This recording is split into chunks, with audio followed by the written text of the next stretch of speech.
এবং নূহের পরবর্তী নবীগণের নিকট ওহী করেছিলাম। আপনার নিকট সেভাবেই করেছি যেভাবে অতীতের নবীগণের নিকট করেছিলাম। প্রথমত ইমাম বুখারী বলতে চাইলেন যে অতীতের নবীগণের কাছে যেগুলো ছিল সেইগুলো হাদিসের মতোই কথা ছিল, বা নবীর কথাগুলি অতীতের নবীর কেতাবের মাধ্যমে জিবরাইলের মাধ্যমে যা এসেছে তেমনি। এখানে ইমাম বুখারী ওহী মাতলুর আলোচনা করতে চাননি, যেগুলো জিবরাইল সরাসরি পড়েন, যার নাম কোরআন মাজিদ। এইটা ইমাম বুখারী এখানে বলতে চাননি, কেননা ইমাম বুখারীর উদ্দেশ্য কোরআন মাজিদ নিয়ে আলোচনা করা নয়। ইমাম বুখারীর লক্ষ্য উদ্দেশ্য হলো হাদিস নিয়ে আলোচনা করা। তো হাদিস নিয়ে যে আলোচনা করবেন, তো হাদিসের কথা বলবেন, অতীতের কোনো হাদিস দেখাবেন এখানে, তা না দেখিয়ে কি দেখিয়েছেন? একটা আয়াত দেখিয়েছেন। প্রথমে আয়াত দেখিয়ে বলেছেন যে অতীতের নবীর কথাগুলো ছিল ওহী হাদিস, আমার নবীর কাছে যেগুলো হাদিস হিসেবে এসেছে সেগুলো আল্লাহর বাণী, জিবরাইলের মাধ্যমে নবী বলেছে। তবে জিবরাইল এসে পড়েননি, তেলাওয়াত নয়। তো হাদিসের মান নবীর, আমাদের নবীর যে হাদিসের মান, অতীতের নবীগণের কথারও সেই মান। অতীতের নবীগণের ওহীর মান যা ছিল, আমাদের নবীর হাদিসের মান সেটাই। প্রথমত ইমাম বুখারী এই কথা বলতে চাইলেন। তারপরে যেটা বলতে চাইলেন সেটা হলো এই যে আপনার উপরে বিধান যেটা আল্লাহ দিয়েছেন, সেই বিধানের সূচনা হয়েছে নূহ আলাইহিস সালামের উপরে।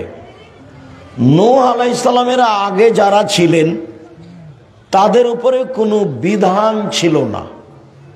পাপ করলে কি হবে, নেকি করলে কি হবে, কিভাবে সালাত, কিভাবে সিয়াম, এইরকম বিধান নূহ আলাইহিস সালামের আগের নবীর উপরে ছিল না। যার কারণে তাদের কোনো বিধানও পাওয়া যায় না।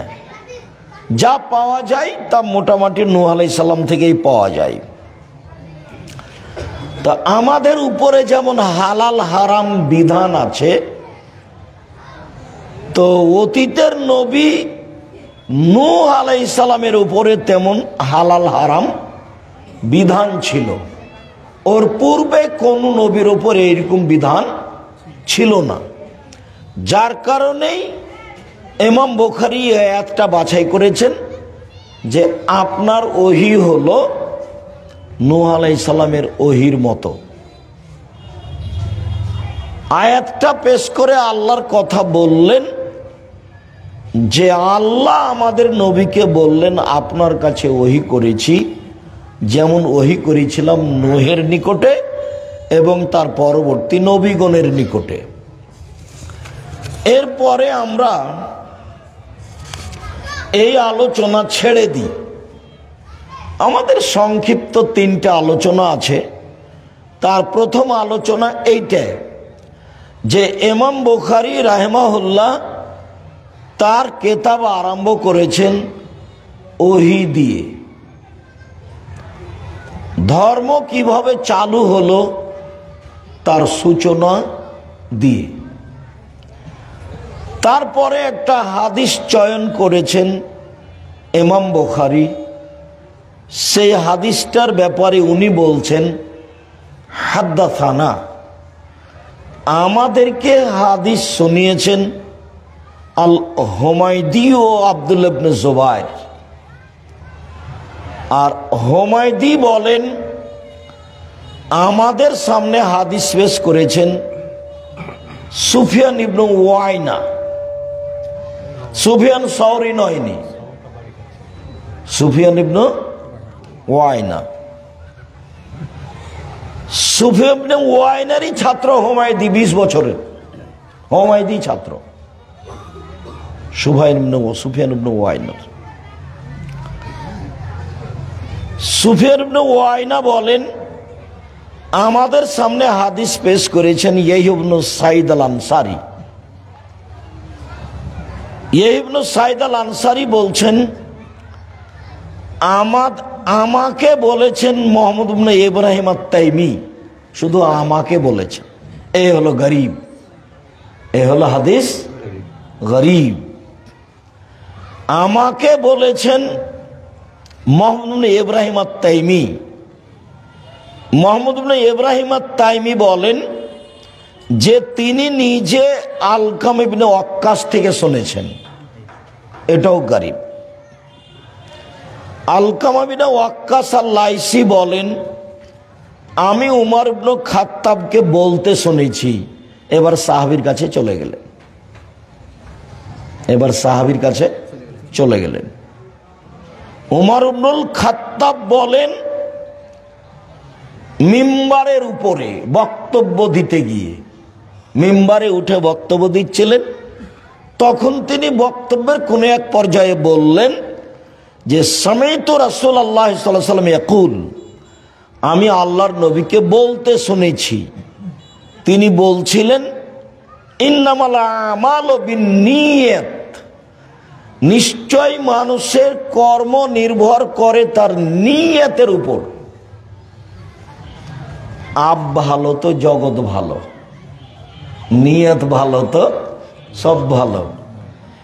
এখানে আটকা পড়েছিল আটমুল মাদ্রাসার কিছু লোক যারা আশেপাশে থাকে। কেন কিভাবে তা আমার জানা নাই, জানা আমার প্রয়োজনও নেই। ইন্নামাল আমালু বিন্নিয়াত, মানুষের আমল নির্ভর করে কিসের উপরে? নিয়তের উপরে। নিয়ত ভালো তো সব ভালো, নিয়ত খারাপ তো সব খারাপ।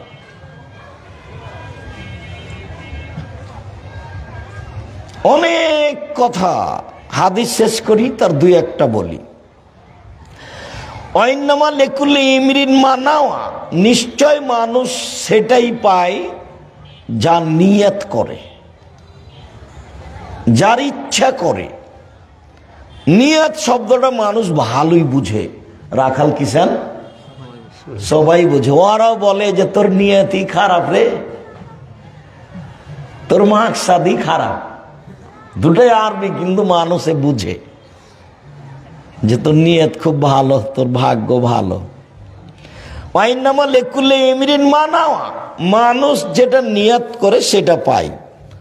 কথা শেষ হয়ে গেছিল, তারপরে আবারও বলছেন মূলত ব্যাখ্যা, ফামান কানাত হিজরাতুহু ইলা দুনিয়া ইসিবহা, কেউ যদি বাড়ি ত্যাগ করে টাকা ইনকাম করব মনে করে, তো সে পাবে, কম পায় কার বেশি পায়। আও এলা ইমরাতি নানকে হওয়া, কেউ যদি বাড়ি ত্যাগ করে কোনো মেয়েকে বিবাহ করব বলে, তো সেটা সে পাবে। তাহলে একটা মেয়েকে বিবাহ করার কথাটা এই বাক্যে আসা কেমন হয়, মানে কেমন লাগে যেন। তো এই ঘটনা একটা এরই সাথে আছে। ঘটনা একটা, মক্কা থেকে লোক চলে গেছিল মদিনা একটা মেয়েকে বিবাহ করার জন্য। সে লোক রাসূলের কাছে যে ইসলাম গ্রহণ করে, তখন ওই কথাটা এরই সাথে জমা ধরে গেছে। তো ফাই হিজরাতুহু ইলা মা হাজারা ইলাইহি, অতএব মানুষের যেদিকে হিজরত হয়, বাড়ি ত্যাগ করা হয়, সেটাই সে পায়। ইব্রাহিম আলাইহিস সালাম বলছেন, আমি আমার প্রতিপালকের উদ্দেশ্যে দেশ ত্যাগ করলাম, মানে আর আমি ইরাকে থাকবো না, ইরাকে আর আমি থাকবো না। ইরাকের লোক আমাকে আগুন দিয়ে জ্বালিয়ে দিতে চায়, তো আমি এখন হিজরত করব, দেশ ত্যাগ করব, থাকবই না দেশে। তো এখনই চলে যাবেন উনি ফিলিস্তিন, ইরাক ত্যাগ করে। তো যে যেটার ইচ্ছা পোষণ করে আল্লাহ তাকে সেটা দিয়ে দেন সময়ের গতিতে। প্রথমে দুই একটা বলি বর্ণনাকারীদের পরিচয়। প্রথম আলোচনা যে ইমাম বুখারী আল হুমায়দিকে চয়ন করলেন কেন, হুমায়দি থেকে বর্ণিত হাদিস চয়ন করলেন কেন। কোরআন মাজিদ কুরাইশ বংশের কেরাতে লেখা আছে। কোরআন মাজিদ কার কেরাতে লেখা আছে? কুরাইশ বংশের। কেরাত তো সবাই বুঝবেন না, মানে আরবি পড়ার যে অক্ষর। তো একই অক্ষর চাঁপাই নবাবগঞ্জের লোকেরা বলছে যে কুণ্ঠে গেছিলি, কত ভারী করে বলছে, দন্তান্ন ঠকে এক জায়গাতে বলছে। আর বগুড়ার বলছে যে কুথে গেছিলি বা কৃষক গেছিলি, ওকে হালকা করে দিয়েছে, অক্ষরই নাই। ওরা অক্ষর বেশি করেছে আর এরা অক্ষর কমিয়ে দিয়েছে। তো ওটাও বাংলা ভাষা, এটাও বাংলা ভাষা। তো এরকম ভাবে সৌদি আরবের বহু বংশ ছিল যারা অনেক সময় উচ্চারণে একজন সিন উচ্চারণ করলে আর একজন ওই জায়গাতে সিন না করে সদ করেছে। একজন কেউ হামজা উচ্চারণ করেছে, তো ওই জায়গাতে আর একজন আর এক বংশ কি করেছে? আইন উচ্চারণ করেছে। তো এইভাবে 7টা ভাষা হয়ে গেছে কোরআন মাজিদ যেভাবে অবতীর্ণ হয়েছে তাতে। তো যখন উসমান রাদিয়াল্লাহু তাআলা আনহু কোরআন মাজিদ একটা রাখলেন, সব জ্বালিয়ে দিলেন, তখন কোনটা লেখা হয়েছিল? বহাল বহাল রাখা হয়েছিল কোনটা? কুরাইশেরটা। কেন? মুহাম্মদ সাল্লাল্লাহু আলাইহি ওয়াসাল্লাম হচ্ছেন কুরাইশের, অতএব এই বংশের কেরাতটাই কি করা হোক? বহাল রাখা হোক। ওরা যেখানে হামজা পড়েছে হামজা থাকবে, কেউ যদি আইন পড়ে থাকে তো হবে না। ওরা যেখানে সিন পড়েছে সিন থাকবে, কেউ যদি সদ পড়ে থাকে তো সেটা হবে না।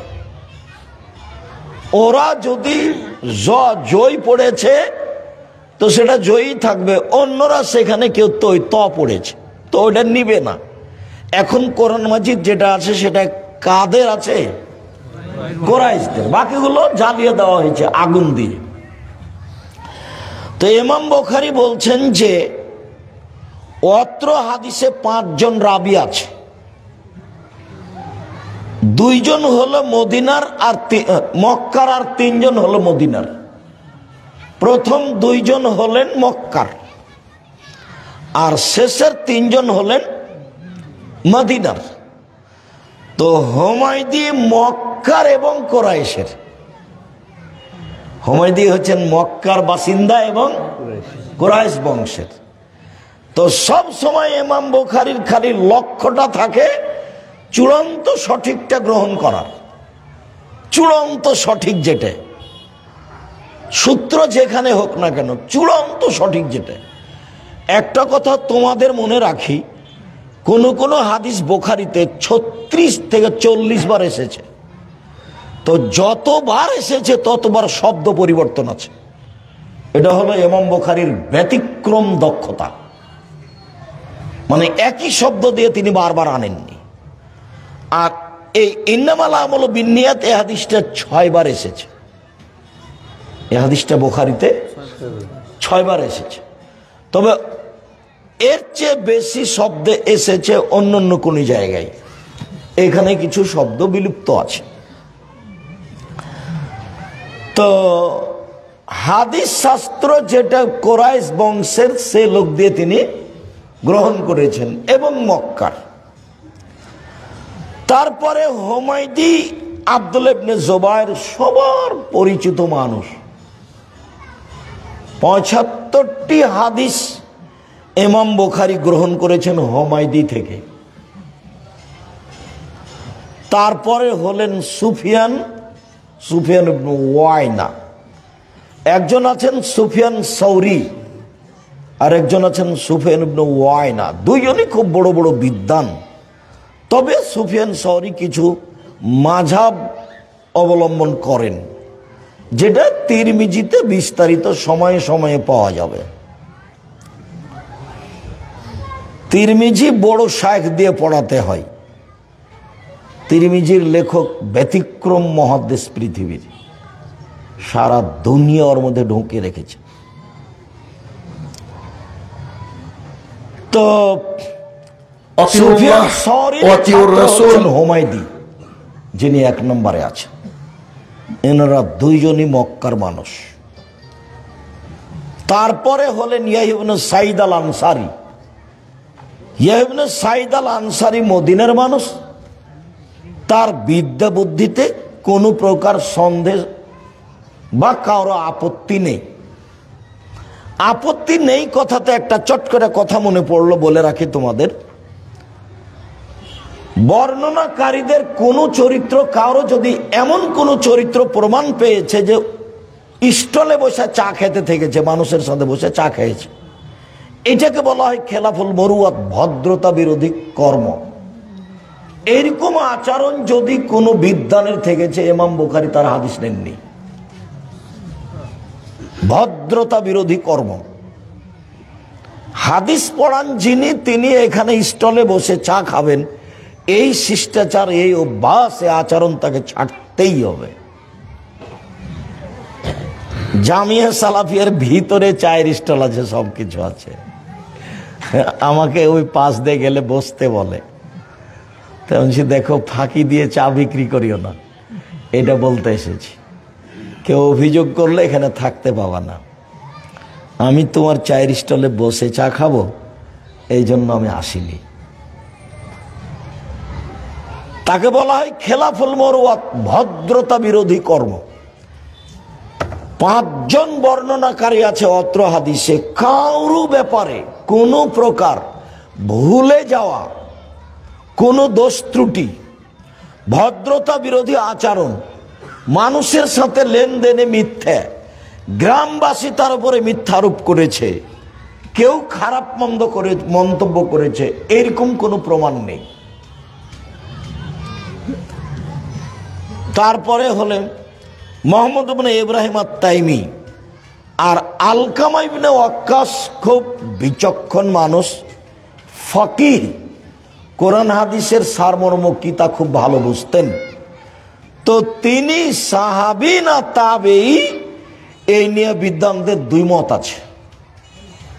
আগেরগুলো সবাই তাবেঈ, হুমায়দি থেকে শুরু করে 4 জন সবাই তাবেঈ। তাবেঈ মানে সাহাবীদের অনুসারী যিনি, আর সাহাবী মানে নবীকে নগদ দেখে অনুসারী যিনি।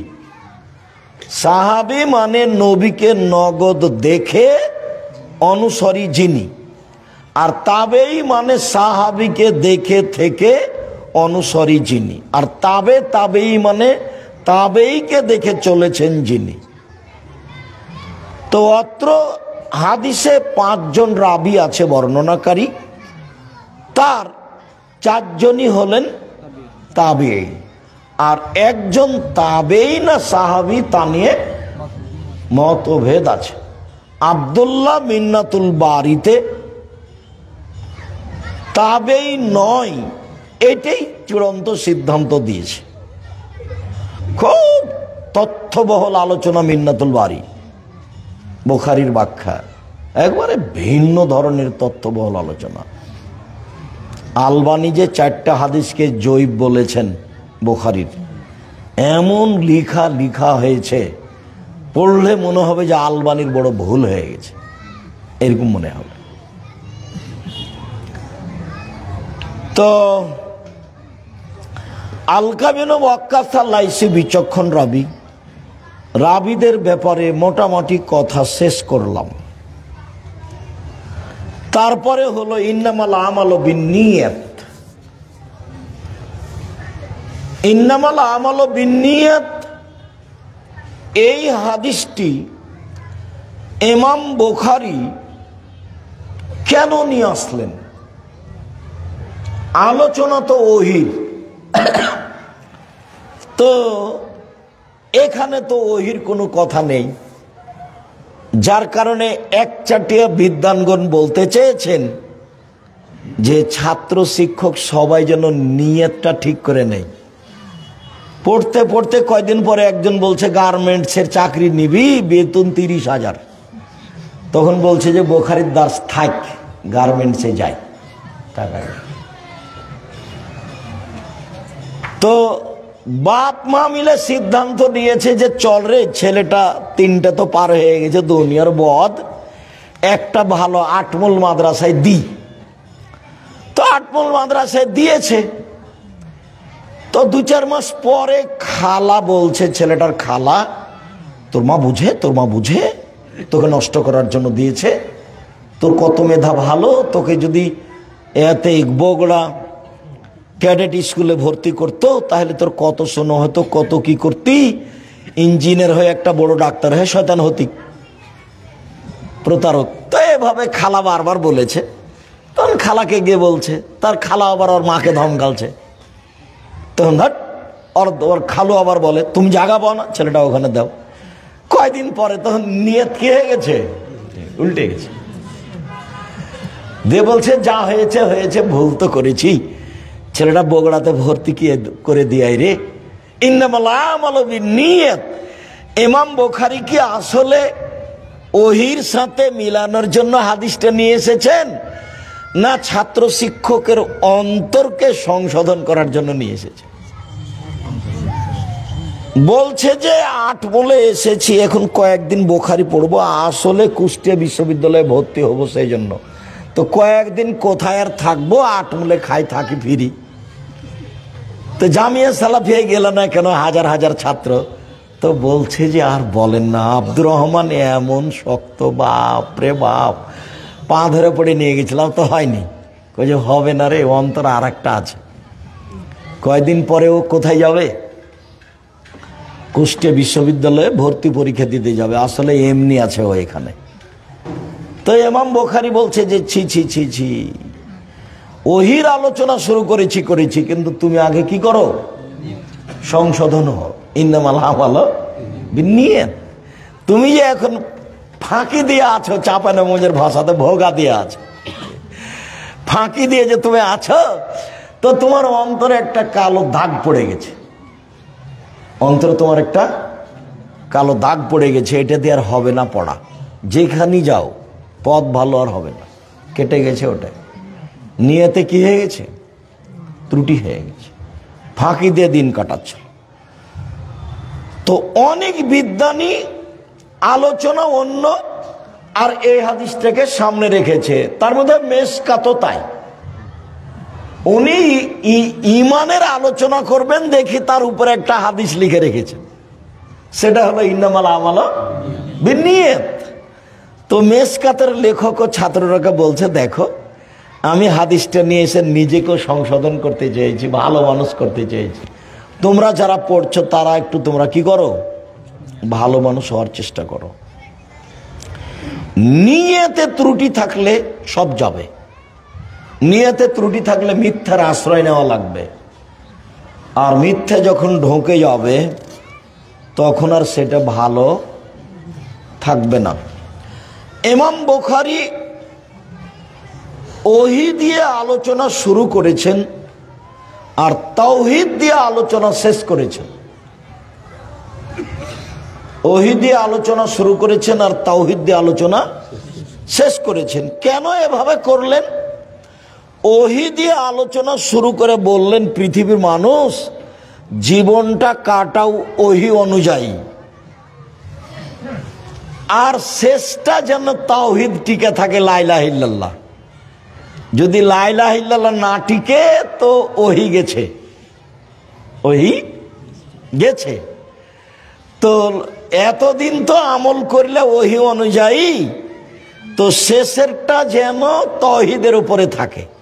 মান কানা আখিরু কালামিহি লা ইলাহা ইল্লাল্লাহ ফাদাখালাল জান্নাহ। কারো যদি বাক্য হয় শেষ কালেমা লা ইলাহা ইল্লাল্লাহ, তো সে জান্নাতে চলে গেছে। তাহলে তাওহীদ আছে সেই জন্য। ইমাম বুখারী ওহী দিয়ে আলোচনা শুরু করলেন আর তাওহীদ দিয়ে শেষ করলেন। কেন? ওহী হলো অন্তরের বিষয়, ওহী হলো অন্তরের বিষয়, আর তাওহীদ হলো বাস্তবতার বিষয়। ওকে বলতে হবে লা ইলাহা ইল্লাল্লাহ। অন্তরে ত্রুটি থাকলে ওই কেটে যাবে। সেই জন্য ইমাম বুখারী ওহী দিয়ে শুরু করেছেন আর তাওহীদ দিয়ে শেষ করেছেন। ইমাম বুখারী ওহী দিয়ে শুরু করে বলেছেন, দেখো যার যত নিয়ত ভালো তার তত আমলের ওজন ভালো। তাই ওহী দিয়ে শুরু করে ওজন দিয়ে শেষ করেছেন, তাওহীদ দিয়ে শুরু করে ওজন দিয়ে শেষ করেছেন। শেষ হাদিসটা কিসের? কালিমাতানে সাকিলাতানে খাফিফাতানে ফিল মিজানে, দাড়ি পাল্লা দিয়ে করেছেন। তার মানে যার নিয়ত যত ভালো তার দাড়ি পাল্লাতে নেকি তত ভারী, তত ভালো। যার নিয়ত যত ফাঁকি দেওয়া তার ওই দাড়ি পাল্লার নেকি তত খালি এমনিতে হালকা। সামনে হাজার হাজার লক্ষ লক্ষ। আমি আরো দুইটা কথা আছে, সেই জন্য তোমাদের এখানে তোমাদেরকে সতর্ক করো তো। আমরা নিজেরা সতর্ক হওয়ার উদ্দেশ্যে যারা এখানকার শিক্ষক, যারা আমরা আছি দায়িত্বে, তাদের সতর্ক করার লক্ষ্যে বলি যে অবশ্যই নিয়ত সংশোধন করে কাজ করতে হবে।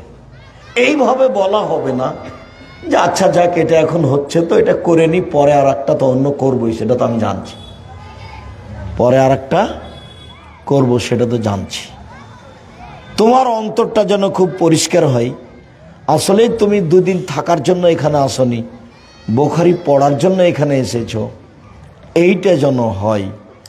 এইটা ছাত্র শিক্ষক সবাকেই বলি। আর একটা কথা বলি, বুখারী পড়াও ভাগ্য, বুখারী পড়ানো ভাগ্য। বুখারী পড়াও ভাগ্য, বুখারী পড়ানো ভাগ্য। যদি পড়তে পড়তে 2 মাস 4 মাস 6 মাস পরে চলে যাও তাহলে বুঝতে হবে ভাগ্য টলে গেছে। আসলে আমার ভাগ্যে এটা নেই, তাই এটা ঘটলো। বুখারী পড়াতে পড়াতে যদি বন্ধ হয়ে যায় তাহলে বুঝতে হবে ভাগ্য টলে গেছে। আসলে আমার ভাগ্যে এটা নেই, আমি জোর করে ধরে রাখছিলাম। এরপরে যেটা জরুরি কথা, আমি আপাতত তোমরা বই খুলে থাকো, দার শেষ করে আমি কোরআন মাজিদ থেকে 2-1টা কথা বলছি। তার প্রথম কথা হলো এই যে আটমল সালাফিয়া মাদ্রাসা আল্লাহকে সন্তুষ্ট করার উদ্দেশ্যে চালু হয়েছে।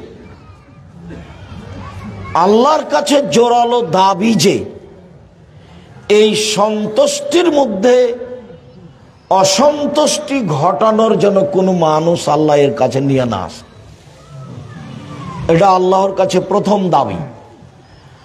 আমি দিনরাত জামিয়া সালাফিয়ার ব্যাপারে যখন কথা বলি তখন বলি যে আমার দিয়ে যেন জামিয়া সালাফিয়ার ক্ষতি না হয়, এটা আমি চাই না। আমি জামিয়া সালাফিয়া গড়তে এসে আমাকে দিয়ে জামিয়া সালাফিয়ার ক্ষতি হবে এরকম কর্ম, এরকম কথা, এরকম আচরণ আমি চাই না।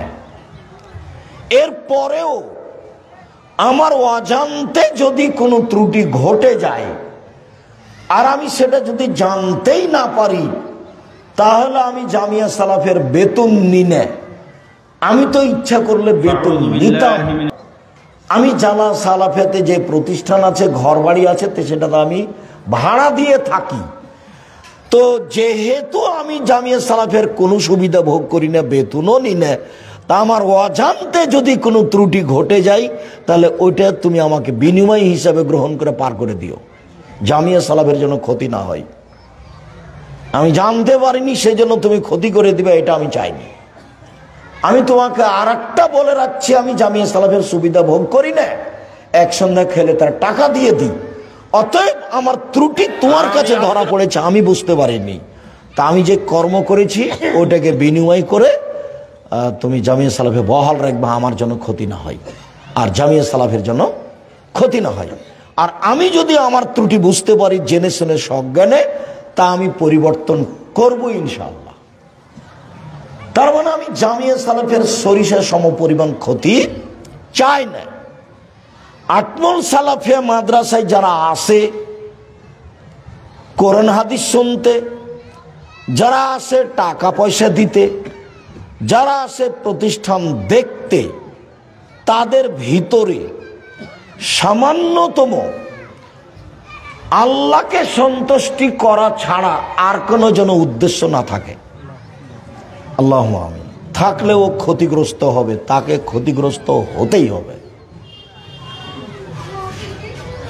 যারা আসবে কোরআন হাদিস শুনতে, আল্লাহকে সন্তুষ্ট করার জন্য আসবে মাথাটাকে খালি রেখে, মাথাটাতে কোনো দল আছে, কোনো সংগঠন আছে, তারপরে কোনো ব্যক্তি আছে, তারপরে হুমায়ুনকে কালামকে যারা দায়িত্ব পালন করে তাদেরকে একটা কথা বলে ভটকে দিব, এরকম কোনো হিসাব নিয়ে যেন না আসে।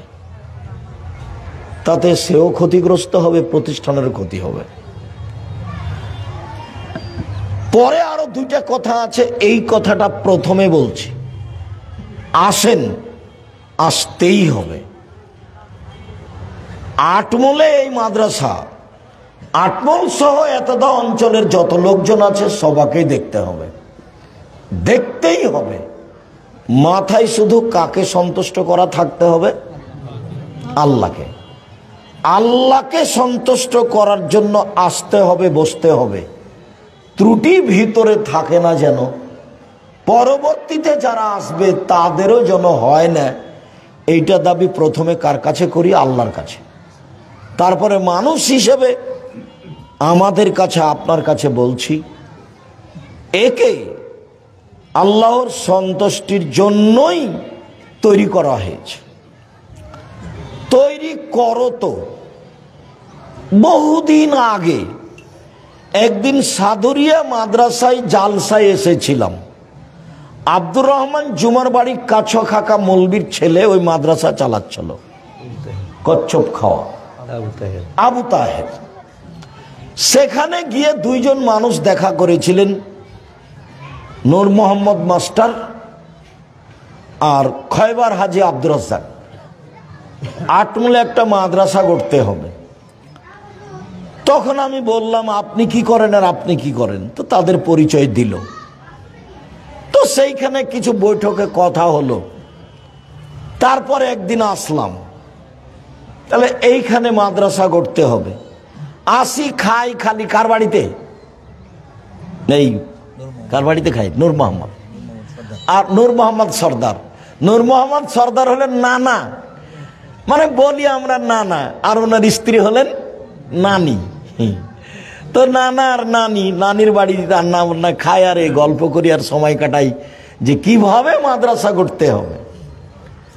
গড়তে ভাবতে ভাবতে ভাবতে পরবর্তীতে আরো আয়সা যোগ হলো। যারা তব ভাই আসলেন, আরো যারা আলাউদ্দিন লতিফ মাস্টার, আব্দুল লতিফ মাস্টার, ওনারা সব আসলেন, দিয়ে 5-6 জন হয়ে গেল। সূচনা হলো 2 জন দিয়ে, বৈঠক 2-3টা হলো 2 জন দিয়ে, আর আমি আছি ফাও, এমনি আমিও আছি একবারে সূচনা থেকে প্রথম দিন। তো ঠিক আছে, করা লাগবে। সিদ্ধান্ত হলো, শিক্ষক ঠিক করলাম আবুল কালামকে, আর আরেকজন কি নাজমুলকে দিও, ওকে পাঠালাম এখানে। হ্যাঁ, নাজমুলকে আগে পাঠালাম, দিয়ে চালু করা হোক। কোনটা? ঘরের 2 তলাতে ছাত্র থাকতো না, ঘরে, ওটা চালু করা হবে। জি, বাকি ইতিহাস লাগবে না, শুধু সূচনাটা এই যে দারুল উলুম দেওবন্দ একজন মাওলানা কাসেম নানদবী চালু করেছিলেন একটা চাল দিয়ে। দারুল উলুম দেওবন্দে একটা চাল আর 6টা খুঁটি। কাসেম নানদবী হলেন পরিচালক, শিক্ষক, আর হোসেন আহমদ মাদানী হলেন ছাত্র। যে হুসাইন আহমদ মাদানী 50 বছর যাবৎ 45 বছর যাবৎ বুখারী পড়িয়েছে, তো 6 জন ছাত্র দিয়ে চালু। আর একটা কথা আছে যেটা আমি বিশ্বাস করি না, সেটা বিদাতি কথা, যে কাসেম নাদর স্বপ্নে দেখলেন, তারপর এখানে এসে এই জায়গাটাতে এর নাক দিয়ে টানেন, শ্বাসটান, খালি গন্ধ আছে, খালি সেন্ট আছে, সেন্ট আছে। কিসের সেন্ট রে? হাদিসের সেন্ট। বলে মাদ্রাসা খুলতে হবে। এইগুলো কথা ঠিক নয় বলে আমি মনে করি। তো উনি চালু করেছিলেন একটা চাল দিয়ে, দেওবন্দ একটা চাল দিয়ে 6টা খুঁটি দিয়ে চালু হয়। তো এটাও সেভাবে চালু হয়েছে। কোনো দিন তারা ভুল অক্ষরে কাসেম নাদবীকে ভুলেনি, নবী নয় যে নবী বলে ডাকে। কোনো দিন তারা হুসাইন আহমদ মাদানীকে ভুলেনি, নবী নয় যে নবী বলে ডাকে। আমি আসলে বলিনি যে হুসাইন আহমদ মাদানী শিরক করেছেন। জজ আমাকে যখন বলল সিলেট সুনামগঞ্জ কোর্টের, ও ভুল বলল, কিন্তু আমাকে কথা বলা নিষেধ করা আছে, তাই আমি বলতে পারিনি। আমি বলেছি যে এটা শিরক, এটা শিরক, এটা শিরক। হুসাইন আহমদ মাদানী যেখানে ডালিম গাছের নিচে বুখারী পড়াতেন, পরবর্তী শিক্ষকেরা বলতেন যে বরকতের জন্য ডালিম গাছের নিচে বুখারী পড়তে যেতে হবে একদিন। আমি বলেছি এটা শিরক। কথা বুঝতে পারোনি? আমি বলিনি যে হুসাইন আহমদ মাদানী মুশরিক, এ কথা আমি বলিনি। আমি বলেছি যে হুসাইন আহমদ মাদানী ডালিম গাছের নিচে বুখারী পড়াতেন, পরবর্তীতে যেসব বিদ্বানেরা বলেছেন যে বরকতের জন্য একদিন কোথায় বুখারী পড়াতে যেতে হবে? ডালিম গাছের নিচে। আমি এটাকে শিরক বলেছি। তো জজ আমাকে বলছে, ছাত্র মসজিদের ওখানে জজ আমাকে বলছেন যে আপনি বলেছেন হুসাইন আহমদ মাদানী মুশরিক। তা আমি কিন্তু এখন তার বলতে পারি না যে না, আপনি ভুল বলছেন। কেননা উকিল আমাকে বলেছে যা বলবেন মুখ খুলবেন না, যা বলবে খালি আপনি শুনবেন। এদের নাম জজ, হাকিম। হাকিম নড়ে তো হুকুম নড়ে না, একটা ঘটে যেতে পারে। তো তারা কোনোদিন স্মরণে তাদেরকে ভুলেনি। তাদের একটা দুয়া বরকত আছে, যখনই ভিন্ন কিছু ঘটবে তখন আল্লাহর অসন্তুষ্টি নেমে আসবে। যখনই আল্লাহর অসন্তুষ্টি নেমে আসবে তখন আপনার শত চেষ্টা ব্যর্থ হবে, শত চেষ্টা ব্যর্থ হবে। আর একটা কথা, যে কাজের জন্য লাগে অধিকার। যেমন আমরা তব ভাইয়ের ছেলেকে পূর্ণ অধিকার দিয়ে রেখেছি, বাবা তুমি প্রতিষ্ঠানটা দেখো, ভাবো, চিন্তা ভাবনা করো, প্রতিষ্ঠান ভালোভাবে গড়তেই হবে। তো স্বাধীনতাই চেয়েছে মুসা আলাইহিস সালাম ফেরাউনের কাছে গিয়ে। স্বাধীনতার খুব দাম। একবারও বলেননি মুসা ফেরাউনকে যে ইসলাম কবুল করে, ইসলাম গ্রহণ করেন, বলেন এক আল্লাহ, বলেন এক আল্লাহ, এ কথা মুসা বলেননি। দেখেন 1 মিনিট বলি, এই চলো এক, চুপ থাকো। মুসা আলাইহিস সালাম আল্লাহ যখন মুসাকে বললেন যে ফেরাউনের কাছে যান আপনি, তো মুসা বললেন যে আমি সাবলীল ভাষায় ভালো করে কথা বলতে পারি না। তখন আল্লাহ বললেন যে আমি ওটা ঠিক করে দিচ্ছি, আপনি বলেন রব্বি ইশরাহ লি সাদরি ওয়া ইয়াসসির লি আমরি ওয়াহলুল উকদাতাম মিন লিসানি ইয়াফকাহু কাওলি। যেতে হবে, যান, আমি ওটা ঠিক করছি। তখন মুসা আলাইহিস সালাম বলছেন, দেখেন ফেরাউনের পক্ষ থেকে আমার উপরে একটা হত্যার অভিযোগ আছে, আমি কিন্তু এক থাপ্পড় দিয়ে একটা মানুষ মেরে পালিয়ে এসেছি, ও কিন্তু আমাকে মারবে। তখন আল্লাহ বলছেন যে ঠিক আছে, আমি আপনার সাথে আছি, আমি আপনার সাথে আছি। তো মুসা আলাইহিস সালাম বলছেন না, আমি একাই যেতে পারবো না, আমার ভয় হচ্ছে। এরপরে কি হবে তাহলে? বলে আমার ভাইকে সাথে দেন। ঠিক আছে, দিলাম। সব কথা আল্লাহ মুসার মেনে নিলেন। এইবার দুজন চলে এসেছেন ফেরাউনের কাছে, ফিরআউনা ফাকুলা, দুইজন এসে বলছেন ইন্না রাসূল রাব্বিল আলামিন, আমরা হচ্ছি বিশ্বজগতের প্রতিপালকের পক্ষ থেকে রাসূল, আন আরসিল মানা বানি ইসরাইলা, বানি ইসরাইল আপনাদের দাস দাসী হিসাবে আছে, ছেড়ে দেন। আব্দুল্লাহর বক্তব্যই এটা। গোলাম হয়ে জাতির কাছে বসবাস করতে রাজি নই, গোলাম হয়ে একদিন বাঁচতে চায় না। মুসা বলছেন যে আমার সম্প্রদায়কে ছেড়ে দিতে হবে। আগে তো এসে বলবে বল লা ইলাহা ইল্লাল্লাহ বল, এই কথা না বলে কি বলছেন, আমার লোকজন ছেড়ে দেন। যুগ যুগ ধরে মুসা আলাইহিস সালামের সম্প্রদায়ের বানি ইসরায়েলেরা দাস দাসী হিসেবে আছে। সারাদিন পুরুষকে কাজ করে নেই বা যখন তখন পুরুষদের হত্যা করে, আর বানি ইসরায়েলের নারীদের সাথে অন্যায় করে এবং বাড়িতে দাসী হিসাবে রাখে। শতাব্দীর পর শতাব্দী, শতাব্দীর পর শতাব্দী, কাল কাল ধরে চলছে। তো মুসা আলাইহিস সালাম বলছেন ছেড়ে দেন এদেরকে। তো এই কথা বলতে ফেরাউনের খুব ব্যাঘাত, আতে ঘা লেগেছে।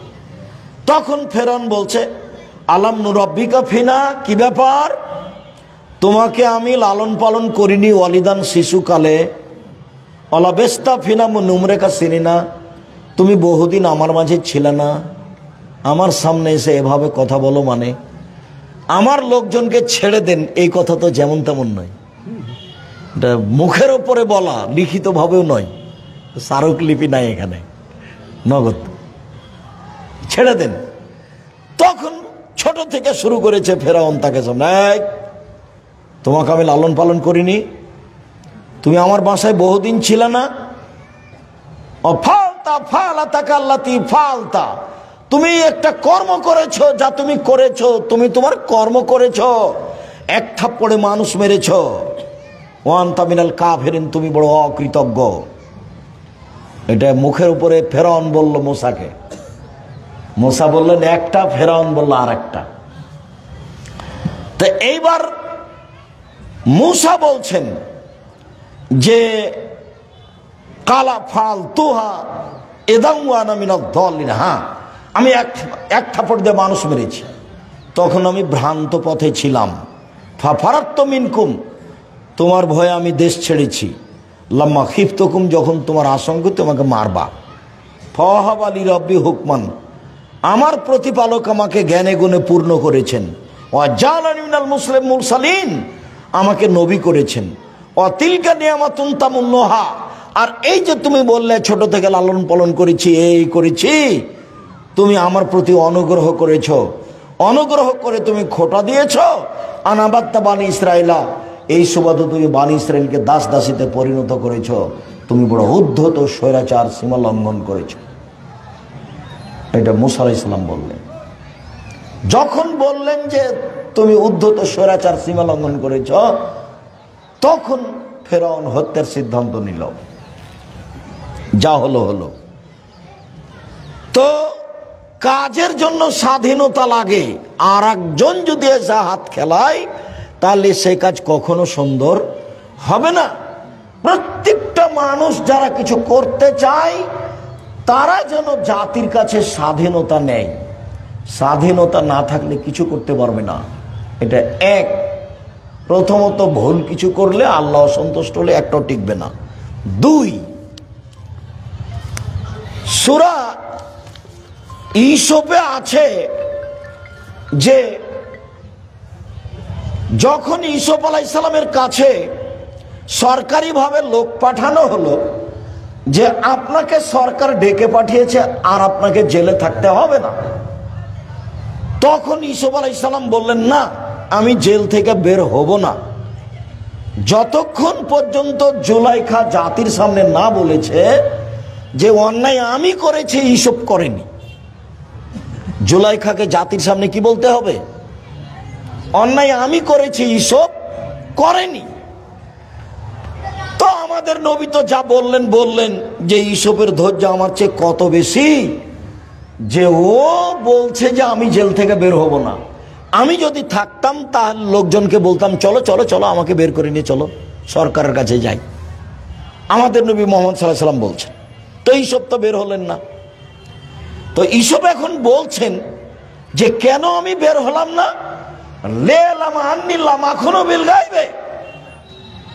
জুলাইখার স্বামীকে জানতে হবে আমি তার অজান্তে বিশ্বাসঘাতকতা করিনি। আমি জুলাইখার স্বামী আমাকে এখানে থাকতে দিয়েছে, খেতে দিয়েছে, জুলাইখার স্বামীকে না জানিয়ে আমি জুলাইখার সাথে জেনা করিনি, এইটা আমি তার স্বামীকে জানাতে চাই যে আমি বিশ্বাসঘাতক নই। ও তো আমাকে এখানে থাকতে দিয়েছে, বলছে এই জুলাইখা, এই যে ভালো ছেলে, সুন্দর, দেখছো না কত সুন্দর টকটকে ঝকঝকে রে, একে আমরা ভবিষ্যতে সন্তান হিসাবে গ্রহণ করব, একে ভালো থাকতে দাও, ভালো খেতে দাও। এখন ভালো খাচ্ছেন, ভালো থাকছেন, এই সুবাদে আমি তার স্ত্রী জুলাইখার সাথে অন্যায় করব, এটা আমি করিনি। আমি বিশ্বাসঘাতক নই। মর্মে আমি কল্যাণের আশায়, আটমল সালাফিয়া মাদ্রাসার ভিত্তি ছিল একবারে আল্লাহকে সন্তুষ্ট করার লক্ষ্যে, সামান্যতম কোনো স্বার্থ ছিল না ভবিষ্যতেও যেন কোনো মানুষ স্বার্থ নিয়ে আটমল সালাফিয়া মাদ্রাসায় না আসে। আমি আমার পক্ষ থেকে জোরালোভাবে অনুরোধ জানাচ্ছি আর উদ্বুদ্ধ করত বলছি যে আল্লাহর কাছে খালেস অন্তরে দোয়া করতে হবে যে আল্লাহ তুমি আটমল সালাফিয়া মাদ্রাসাকে কবুল করো, আমিন। আর ওদের হাতে রাখো যাদের হাতে থাকলে এই প্রতিষ্ঠান নিখুঁত অবস্থায় আল্লাহর সন্তুষ্টিতে থাকবে। হঠাৎ করে আটমল সালাফিয়া মাদ্রাসা এখানে ধপ করে পড়ে যায়নি, এটা কিভাবে গড়ে উঠেছে সবাইকে মনে রাখতে হবে। আর আল্লাহ কোনো কাজ কারো ধপ করে দিয়ে দেন না, সময় দিয়ে দেন।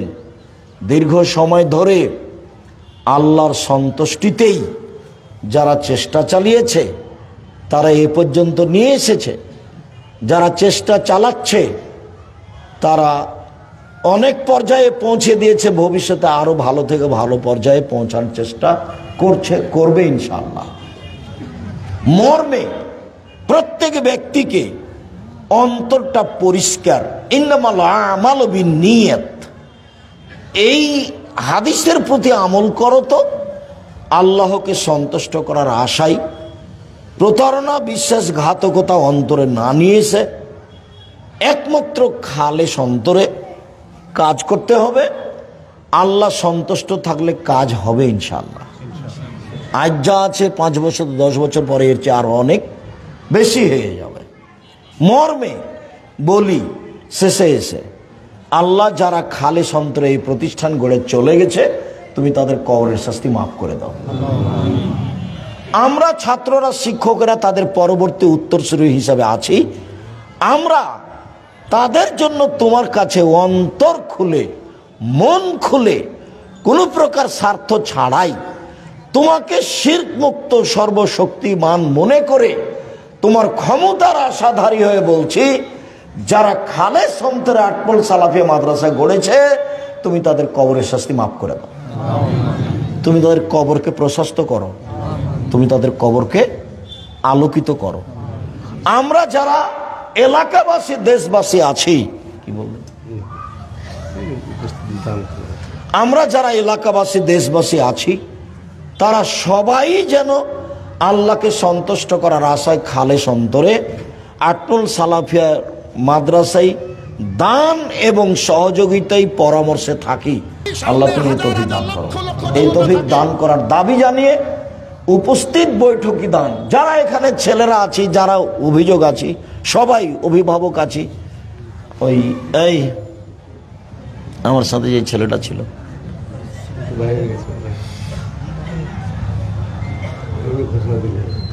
না, আচ্ছা, আপনাদের সাথে আমিও বৈঠকি দানে আছি ইনশাআল্লাহ। আপনারা সবাই বৈঠকি দানে অংশগ্রহণ করে, সবাই আমাদের সাথে যারা আছে, তোমরা শিক্ষক, তোমরাও না খালি পকেটে চলে এসছো নাকি? বৈঠকি দানে জাযাকুমুল্লাহ খায়র, সবাই অংশগ্রহণ করবে। এই ছেলেরা তোমরাও। আচ্ছা, তোমাদের আর একটা কথা বলি ছাত্রদেরকে, জাযাকুমুল্লাহ খায়র, তোমরা জুমার দিন যখন মসজিদে আসবে, দান থাকলে আল্লাহর দয়া থাকে আর বালা বিপদ দূর হয়ে যায়, ওর অন্তর পরিষ্কার হয়ে যায়। তোমরা 5টা টাকা, 10টা টাকা বা একটা কয়েন নিয়ে আসবা জুমার দিন, এমনি আসবা না। কথা বুঝতে পারোনি? জুমার দিন 10টা টাকা বা 5টা টাকা, মহিলারা যারা আছেন এই মেয়েরা আমাদের কারা আছো, তোমরা উপস্থিত বৈঠকে দান নাও, যে যেটা দিবে, যে যেটা হাতে নিয়ে এসেছে। খালি যাওয়ার সময় জিলাপি কিনে নিয়ে যাবে, খারাপ অভ্যাস। জিলাপি ওভাবে কিনা হবে, অন্যদিন কিনতে হবে। যার যতটুকু সহজ সম্ভব। জাযাকুমুল্লাহ খায়র, বারাকাল্লাহ, আল্লাহ আইজাকুমুল্লাহ বিকালিমাতিল্লাহি তাম্মা মিন কুল্লি শাইতানিন হামুন কালাইনুল্লাহ আল্লাহ ফাক্কিহু ফিদ্দীন আল্লাহ আলিমুল হিকমা। জি, আমি দোয়া বৈঠকে শেষ দোয়া পড়বো, তখন উঠবেন। তার আগে চলে যাওয়াটা, বৈঠক শেষ করাটা যেন আপনার সফলতা না হয়। আমি কথা শেষ করব, তখন আপনি যাবেন। আর দানে অংশগ্রহণ করবেন, হোক কম 10 টাকা হোক। যদি ভুলে চলে এসেছি কারোর কাছে, নিয়ে 10 টাকা দিবেন। 2000, 1000, 5000, 50 টাকা, যেভাবে যেটা দান করবেন। এ তো একেবারে জিরোর উপরে শুরু হয়েছে। এখন তো মাশাআল্লাহ আলহামদুলিল্লাহ, এখন তো আপনাদের মন বড় করতে হবে।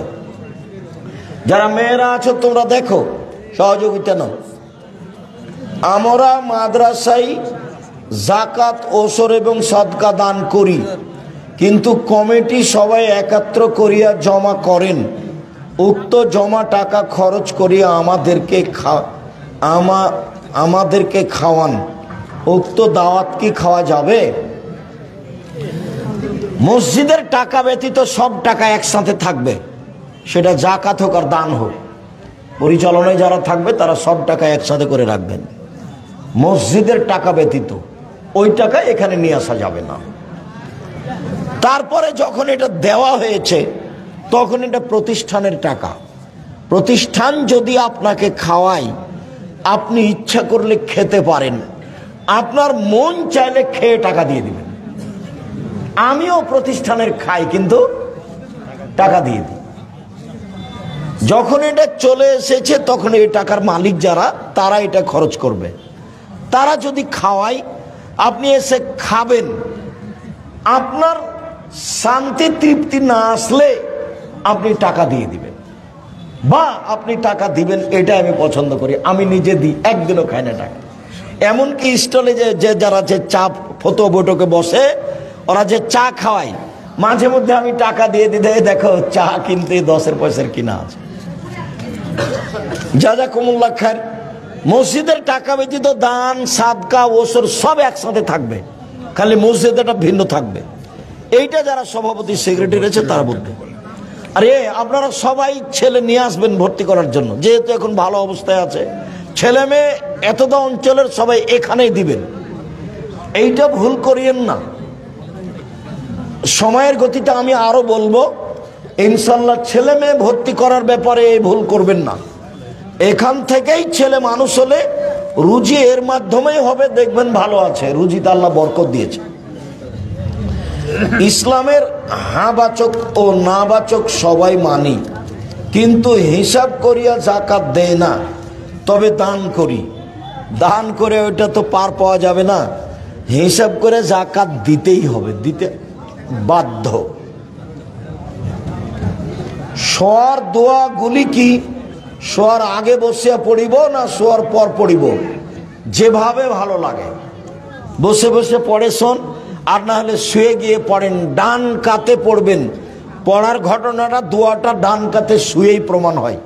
গালের নিচে হাত রেখে ডান কাতে শুয়ে পড়বেন। অজুখানায় বসে হাট বাজারের মতো গল্প করে তাহাদের গল্প মসজিদের ভিতরে মুসল্লিদের সুন্নাত পড়ার সময় কানে পড়ে। এগুলো বোকামি, গল্প করা যাবে না, হারামে কথা নয়, তবে এভাবে গল্প করা নিষেধ। সালাত 1 রাকাত হোক বা 2 রাকাত হোক বা 3 রাকাত হোক বা 4 রাকাত হোক, শেষ বৈঠক বা সালামের বৈঠক যখন হয়, তখনই আমি ডান পায়ে তলা দিয়ে বাম পায়ের অগ্রভাগে নিতম্বের উপর, জি সালামের বৈঠকে নিতম্বের উপরে বসবেন, এটাই ঠিক। 1 রাকাত মানে ভিতর সালামের বৈঠক, 2 রাকাত মানে ফজর সালামের বৈঠক, 3 রাকাত মানে মাগরিব সালামের বৈঠক। সালামের বৈঠকেই নিতম্বের উপরে বসবেন, এটাই ঠিক। যে সকল ধর্ম সভায় নাগরদোলা এবং কসমেটিক্স দোকান বসায়া মহিলাদের মেলা করায়, সেই ধর্ম সভায় কি যাওয়া যাবে? যেতে হবে, সতর্ক করতে হবে, বন্ধ করতে হবে, জরুরি, এটাই ঠিক। এত অন্যায় অপরাধ নিয়ে জালসা হবে, এটা কি আর হয়? এগুলো বন্ধ করতে হবে জরুরিভাবে। শুধুমাত্র খাওয়ার স্টল ছাড়া কোনো প্রকার স্টল দেওয়া হবে না, সব বন্ধ থাকবে। সুতা বা সুতলি কোনো মালিক ফেলে দিয়েছেন, আমি তাহা লইয়া বাড়ির কাজে ব্যবহার করি, ইহার কি হিসাব দিতে হবে? আপনি চেষ্টা করেন মালিক পাওয়া যায় কি না, যদি না পাওয়া যায় তাহলে আপনি ব্যবহার করবেন, এটা আল্লাহর নবী অনুমতি দিয়েছেন, বা আপনি দান করে দিবেন, এটা